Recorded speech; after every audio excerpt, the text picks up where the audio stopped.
श्रीसुक उवाच आसीद्गिरिवरो राजन् त्रिकूट इति विश्रुतः क्षीरोदेनावृतः श्रीमान् योजनायुतमुच्छ्रितः तावता विस्तृतः पर्यक्त्रिभिः शृङ्गैः पयोनिधिं दिशश्च रोचयन्नास्ते रौप्याय सहिरण्मयैः अन्यैश्च ककुवः सर्वा रत्नधातुविचित्रितैः नानाद्रुमलता गुल्मैः निर्घोषैः निर्जराम्बसाम् सदा निमज्जमानाङ्घ्रिः समन्तात् पयवूर्मिभिः करोति श्यामलां भूमिं हरिन्मरकतास्मभिः सिद्धचारणगन्धर्वीद्याधरमहोरगैः किन्नरैरप्सरोभिश्च क्रीडद्भिर्जुष्टकन्दरः यत्र सङ्गीतसन्नादैर्नदद्गुहाममर्षया अभिगर्जन्ति हरयः श्रागिनः परशङ्कया नानारण्यपशुरातसङ्कुलद्रोण्यलङ्कृतः चित्रद्रुमसुरोद्यानकलकण्ठविहङ्गमः सरित्सरोभिरचोदैः पुलिनैर्मणिवालुकैः देवस्त्रीमज्जनामोदसौरभाम्भ्वनिलैर्युतः तस्य द्रोण्यां भगवतो वरुणस्य महात्मनः उद्यानमृतमन्नामह्याक्रीडं सुरयोषिताम् सर्वतो अलङ्कृतं दिव्यैर्नित्यपुष्पफलद्रुमैः मन्दारैः पारिजातैश्च पाटलाशोकचम्पकैः च्यूतैः प्रियाळैः पनसैराम्रैराम्रातकैरपि क्रमुकैर्नारिकेलैश्च खर्जूरैर्बीजपूरकैः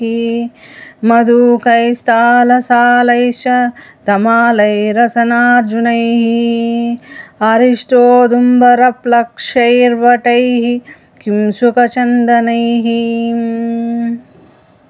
विषुमन्दैः कोविदारैः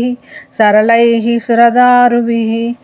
द्राक्षेक्षूरम्बा जम्बूभिर्बदर्यक्षाभयामलैः बिल्वैः कपितैर्जम्बीरैर्वृतो बल्लातकैरपि तस्मिन् सरः सुविपुलं लसत्काञ्चनपङ्कजं कुमुदोत्पलकलहारः शतपत्रश्रियोर्जितं मत्तषट्पदनिर्गुष्टं सेकुन्तैः कलनिस्वनैः हंसकारण्डवाकीर्णं चक्राह्वैः सारसैरपि जलकुक्कुटको यष्टि दात्यूहकलकूजितं मत्स्यकच्छपसञ्चार चलत्पद्मरजः पयः कदम्बवेदसनदा नीपवंजुलकैर्वृतं कुन्दैः कुर्वकाशोकैः शिरीषैः कूटचेङ्गुदैः कुब्जकैः स्वर्णयूधिभिर्नागपुन्नागजातिभिः मल्लिकाशतपत्रैश्च माधवीजालकादिभिः शोभितं तीरजैश्चान्यैर्नित्यर्तुविरलं द्रुमैः तत्रैकदा तद्गिरिकाननाश्रयः करेणुभिर्वारणयूथपश्चरन् सङ्कटं कीचकवेणुवेत्रवद्विशालगुल्मं प्ररुजन्वनस्पतीन् यद्गन्धमात्राधरयो गजेन्द्रा व्याघ्रादयो व्यालमृगाश्च खड्गाः महोरगाश्चापि भयाद्रवन्ति सगौरकृष्णाः सरभाश्च मर्यः वृकावराः मशर्क्षशल्या। पुश्च शालावृकमर्कटाश अन्यत्र क्षुद्रा हरिणाः ससादयः चर्यन्त्यभीता यदनुग्रहेण सा घर्मतप्तः करिभिः करेणुभिर्वृतो मदच्युत्कलभैरविद्रुतः गिरिं गरिम्ना परितः प्रकम्पयन् निषेव्यमाणो अलिकुलैर्मदासनैः सरो अनिलं पङ्कजरेणुरूषितं जिघ्रन् विदूरान् मदविह्वलेक्षणः वृतः स्वयूधेन तृषार्दितेन तत्सरोवराभ्यासमदागमद्रुतं विगाह्य तस्मिन्नमृताम्बुनिर्मलं हेमारविन्दोत्पलरेणुवासितं पपौ निकामं निजपुष्करोद्धृतं स्वात्मानमद्भिः स्नपयन् गतक्लमः स पुष्करेणोद्धृतसीकराम्बुभिर्निपाययन्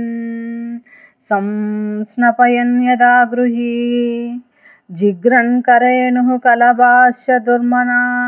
ह्यचष्टकृच्छ्रं कृपणो अजमायया तं तत्र कश्चिन्नृपदैव चोदितो ग्राहो बलीयां शरणौ वृषाग्रहीत् यदृच्छयैवं व्यसनं गतो गजो यदा बलं सोऽतिबलो विचक्रमे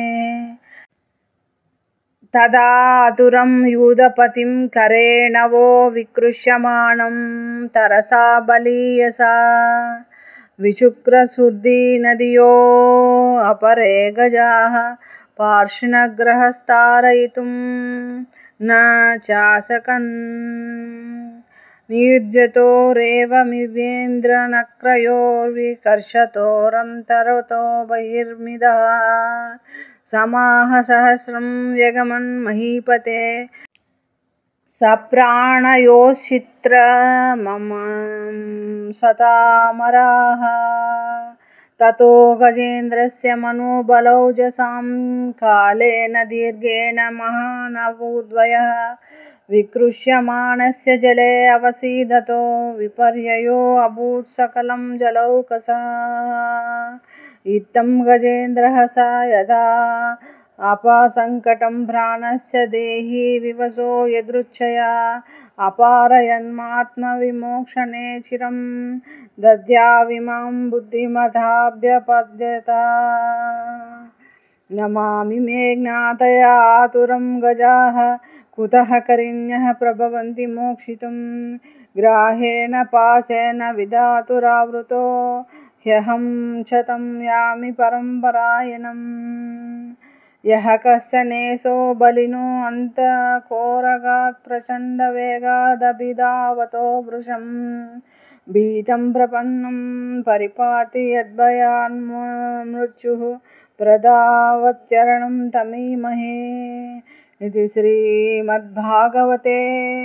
महापुराणे अष्टमस्कन्धे द्वितीयोऽध्यायः।